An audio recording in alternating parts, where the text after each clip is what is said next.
Since we're now studying logic, we should probably begin by defining what logic is, so you have some idea what we're actually studying. Logic gives us the rules for evaluating arguments.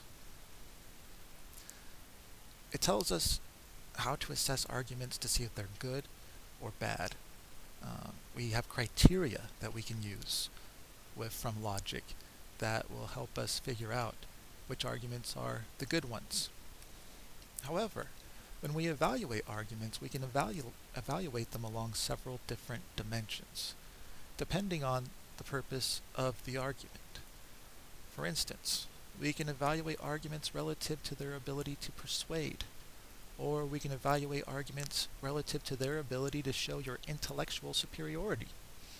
You might say that argument is a good one if it persuades someone or makes someone aware of your intellectual superiority, or it's a bad one if it doesn't persuade, or we could use an argument to compel someone to act, and we would judge the argument good or bad depending on whether it achieves that goal. But when we evaluate arguments from the logical point of view, we're not interested in those things.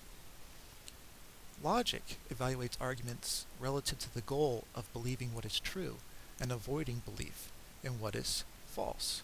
And this is a goal we all have. We all have the goal of believing what's true. We all care about truth. How do I know? Because you have beliefs. And to have a belief is to aim at truth. You believe some claim when you are committed to the truth of that claim. It doesn't make much sense to say, for instance, I know that ghosts don't exist, but I still believe that they do.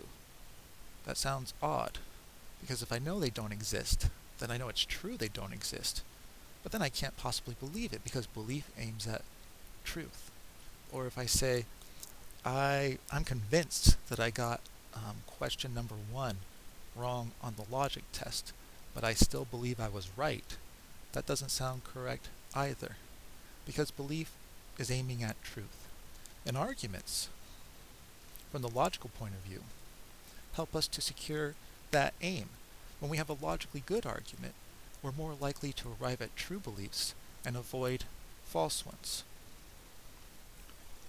If logic is primarily interested in getting true beliefs, then that means that a good logical argument need not do something that most people really have in mind when they talk about an argument's being good or bad.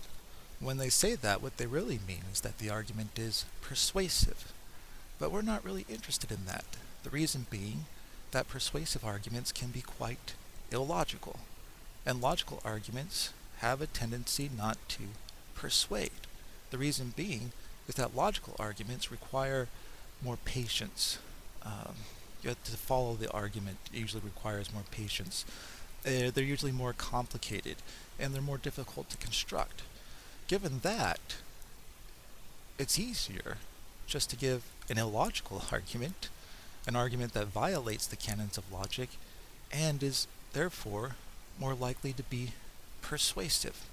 So when we evaluate arguments, it's going to be tempting to say, well, that argument didn't persuade someone, so it must not be a good one. Whereas in logic, we say that has nothing to do with whether the argument is a good one. What we're really interested in is how well the argument shows that some claim is true.